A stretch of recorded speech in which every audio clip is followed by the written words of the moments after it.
Bonsoir, ce soir, je voulais profiter de ces moments de confinement où nous sommes à la maison pour faire avec vous un retour historique, faire quelques moments, prendre quelques moments de l'histoire de notre cher et beau pays, la République démocratique du Congo, et remonter dans le temps pour voir un peu le rôle, l'importance du Congo en Afrique ou dans le monde entier.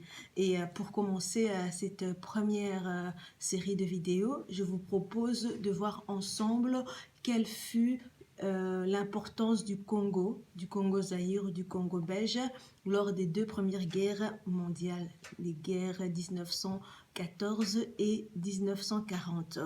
Pour la première partie d'aujourd'hui, je vais me limiter à analyser avec vous la Première Guerre mondiale, donc le rôle du Congo belge, étant donné qu'on parle de 1914. Donc, voir l'importance du Congo belge dans la guerre 1914, la Première Guerre mondiale, autrement dit la Grande Guerre. Demain, je déposerai une seconde vidéo où je parlerai de l'importance du Congo dans la Seconde Guerre mondiale.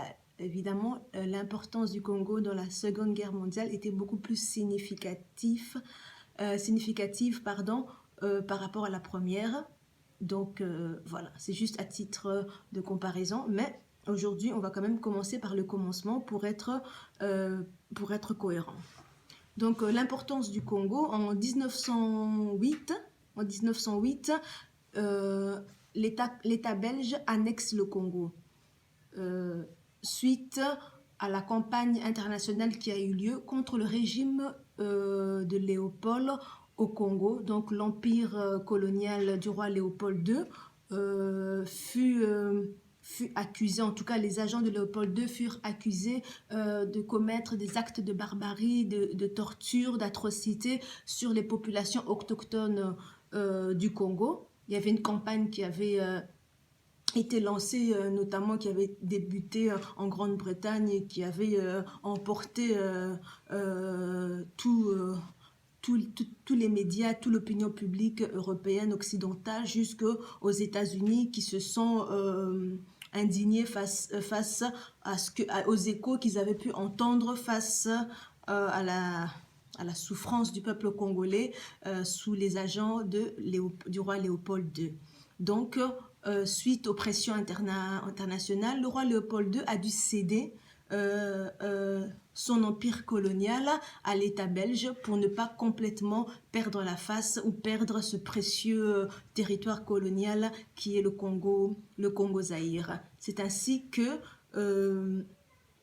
en 1908, la Belgique va annexer le Congo et l'empire colonial de Léopold tombe et le Congo devient une colonie officiellement, alors qu'avant 1908, le Congo était reconnu comme la propriété privée du roi Léopold. En 1908, le Congo sera reconnu comme une colonie à l'instar des autres colonies en Afrique. Donc, je veux aussi préciser avec vous, le Congo sous Léopold, que ce soit sous l'État belge, sous l'administration de Léopold de l'État belge, le Congo avait été baptisé du nom de l'EIC, donc acronyme EIC, l'État indépendant du Congo. L'État indépendant du Congo, ça peut étonner et faire rire beaucoup, étant donné que les populations autochtones n'étaient pas du tout indépendantes et que la vague d'indépendance date vers les années 1950-1960. Mais l'État indépendant du Congo, pourquoi le mot indépendant à cette époque-là, dans les années 1800 et début 1900? Pourquoi le mot indépendant pour un territoire qui est occupé, qui est sous colonisation? L'État indépendant du Congo s'appelle ainsi par respect aux principes et aux engagements pris lors de la conférence de Berlin. Il avait été convenu que le Congo serait une zone de libre-échange, c'est-à-dire pour permettre au roi Léopold de pouvoir, pour que les autres puissances européennes coloniales puissent reconnaître le Congo comme étant la propriété, entre guillemets, du roi Léopold, il fallait que la Belgique accepte que le bassin du Congo, en tout cas le Congo, soit une zone de libre-échange, c'est-à-dire tous les acteurs économiques européens avaient le droit de pouvoir venir librement et sans contrainte, librement au Congo, faire leur business sans être contrôlés, comment dire, être redevables envers le gouvernement belge ou quoi que ce soit. Ils étaient libres, à la différence d'un territoire comme le Congo-Brazzaville ou d'autres territoires ou le Bénin, à titre d'exemple, des colonies françaises où il y avait le principe de zone de libre-échange n'était pas du tout octroyé. Le Bénin, enfin les territoires de l'Afrique de l'Ouest qui étaient occupés par la France, appartenaient à la France et on ne pouvait pas y rentrer comme on voulait. Mais l'État indépendant du Congo, tous les puissances européennes, les acteurs économiques, tous les pays, donc les Néerlandais, les Portugais, les Espagnols, tous pouvaient venir faire leur commerce dans ce bassin-là sans être redevable envers le gouvernement belge ou le roi. C'est ainsi que l'État indépendant du Congo fut baptisé de ce nom-là après la conférence de Berlin de 1885 qui va acter ce principe de zone libre-échange pour toutes les puissances occidentales.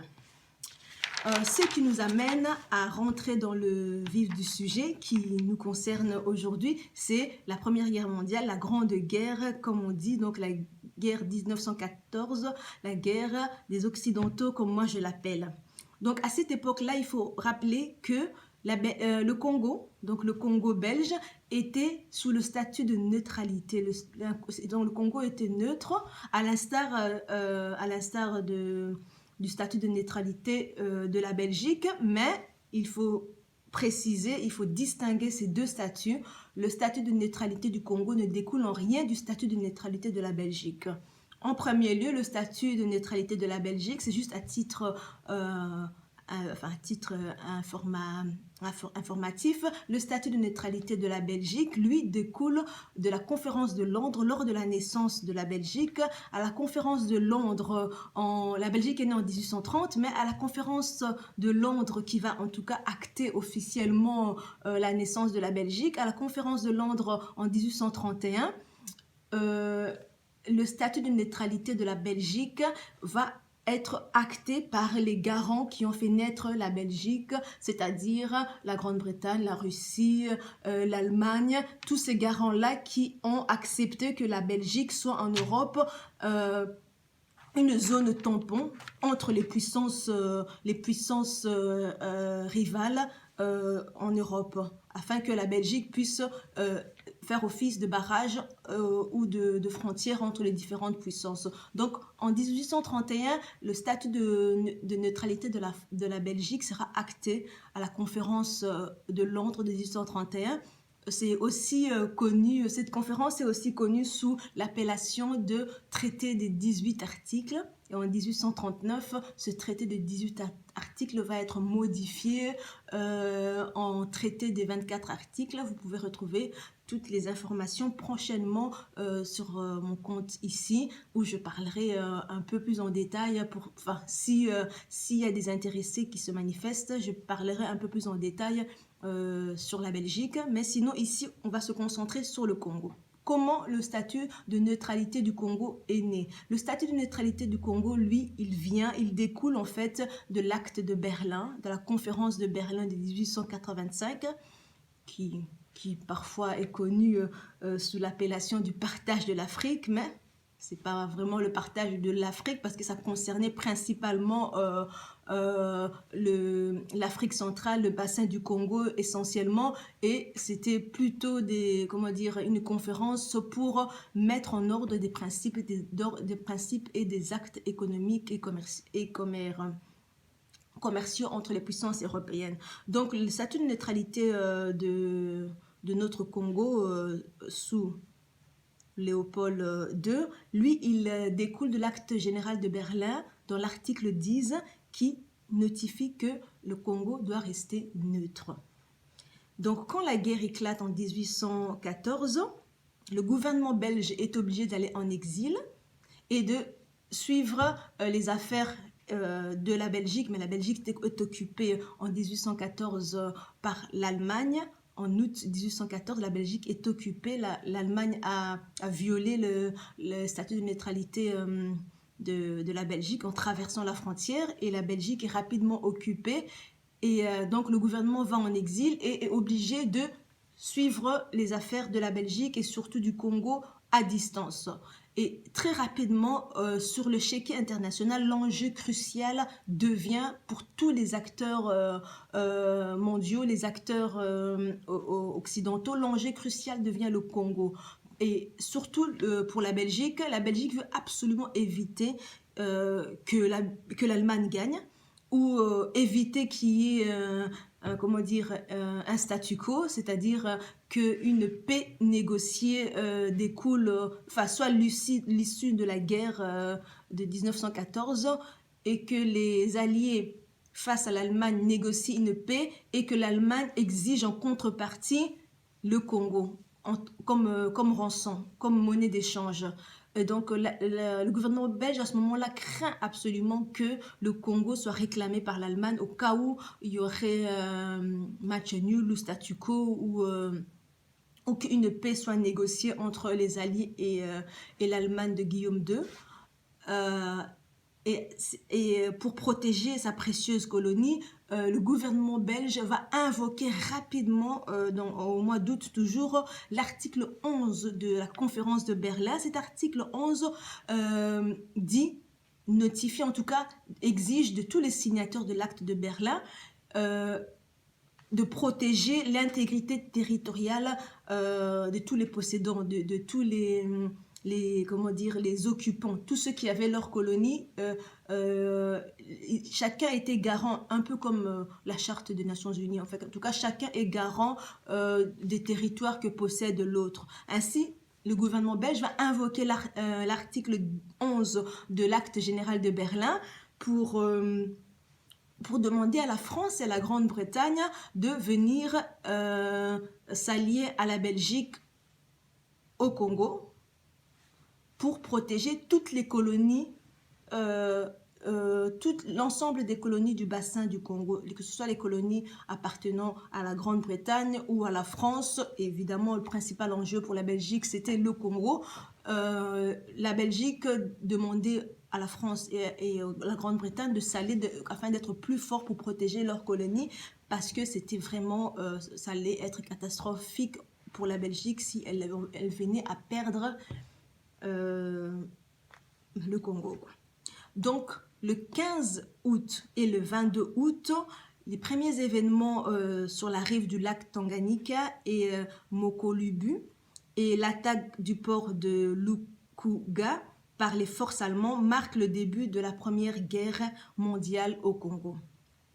L'appareil militaire colonial belge, la force publique congolaise, joue alors un rôle important dans les opérations militaires qui auront lieu dans le bassin conventionnel du Congo, et plus largement la force publique congolaise va jouer un rôle important lors des différentes batailles qui auront lieu en Afrique centrale. Donc la force publique congolaise, accompagnée des forces britanniques, premièrement, vont se diriger vers l'Afrique orientale où se trouvent les colonies allemandes. Et là, ils vont mener une offensive en Afrique orientale. Et rapidement, le centre de résistance de l'Allemagne va tomber et la force publique congolaise va s'emparer du Rwanda et de l'Urundi. La capitale de guerre de l'Afrique orientale allemande, donc Tabora, elle est mise dès lors sous occupation de la force publique congolaise. C'est ainsi que l'État belge sera amené à administrer les territoires allemands qui ont été désormais conquis, donc les territoires allemands qui étaient autrefois le Rwanda et l'Urundi, seront grâce à la force publique congolaise, vont passer sous le contrôle de la Belgique. Donc là, on est en 1916, on passe en 1918. L'Allemagne ne reste pas sans rien faire. L'Allemagne contre-attaque en 1917 et, l'Allemagne va contre-attaquer et premièrement, c'est l'Angleterre qui va réagir, mais rapidement l'Angleterre ne pourra pas faire face, elle sera à nouveau obligée de faire appel à la force publique congolaise réputée comme étant une nation battante et vaillante, une force guerrière efficace. Donc les Britanniques vont faire appel à la force publique congolaise et la force publique congolaise va une fois de plus remporter la victoire et gagner encore un nouveau territoire qui était occupé par l'Allemagne, le territoire de Mahenge. Il faut noter en termes de pertes humaines que la force publique congolaise a perdu quand même énormément d'hommes, de soldats. Avant la guerre, la force publique congolaise comptait 18 000 hommes. Lorsque la guerre a débuté, on a enrôlé plus ou moins 260 000 hommes et plus de la moitié sont morts durant la Première Guerre mondiale, pendant les combats qui ont eu lieu en Afrique. Concernant l'intervention du Congo, des soldats congolais en Europe, il faut préciser que lors de la Première Guerre mondiale, la Belgique refuse absolument, réchigne à ce que les Congolais sortent du Congo, de l'Afrique et que les Congolais entrent en contact avec le monde extérieur. La Belgique a très peur, elle craint en ce moment-là que les autochtones congolais, s'ils ne rentrent en contact avec le monde extérieur, c'est-à-dire si on les amène en Europe par exemple, ils auront conscience, leurs yeux vont s'éveiller, ils auront conscience de la réalité du monde extérieur et au retour en Afrique, qu'ils décident de se rebeller et d'enclencher un processus d'indépendance. Et c'est pour ça en fait que lors de la Première Guerre mondiale, il n'y aura pas beaucoup de soldats congo-belges en Europe. On dénombre plus ou moins 32 soldats qui ont quitté le Congo belge pour aller combattre en Belgique. Donc, j'en reviens à la fin de la guerre. Donc, c'est vraiment grâce à la force publique congolaise que la Belgique va gagner en fait en importance après la Première Guerre mondiale, parce que en Europe, la Belgique a perdu son territoire, elle est occupée et elle ne sera libérée que après la Première Guerre mondiale, alors qu'au Congo, l'Allemagne n'a jamais su occuper le Congo, et ce grâce aux soldats congolais, aux soldats noirs congolais. On arrive maintenant en 1919, l'importance de la Belgique se confirme lors de la conférence de la paix qui a eu lieu à Paris, le traité de Versailles autrement connu. Lors du traité de Versailles, on va octroyer à la Belgique, grâce à l'importance jouée par les forces publiques congolaises, on octroie à la Belgique un mandat sur le Rwanda-Urundi. Et c'est à ce moment-là que la Belgique va commencer à administrer et à contrôler non seulement la Belgique, mais aussi le Rwanda. Toujours en 1919, donc à la fin de la guerre, il y aura une autre conférence. Cette conférence concernera directement les conflits, les tensions entre les pays européens, les puissances coloniales européennes, au sujet du bassin conventionnel du Congo, des tensions qui ont attrait, donc des tensions économiques, commerciales, et ce sera la convention de Saint-Germain-en-Laye en 1919 qui va entre autres sortir le principe de non-discrimination pour les acteurs économiques européens et annuler tous les principes tarifaires et douanières qui pouvaient avoir lieu et créer des litiges entre les acteurs économiques dans le bassin du Congo. Voilà, ça c'est un premier aperçu de l'importance que le Congo a joué dans la Première Guerre mondiale. Et en effet, cette importance n'est pas significative, pardon, par rapport à l'importance que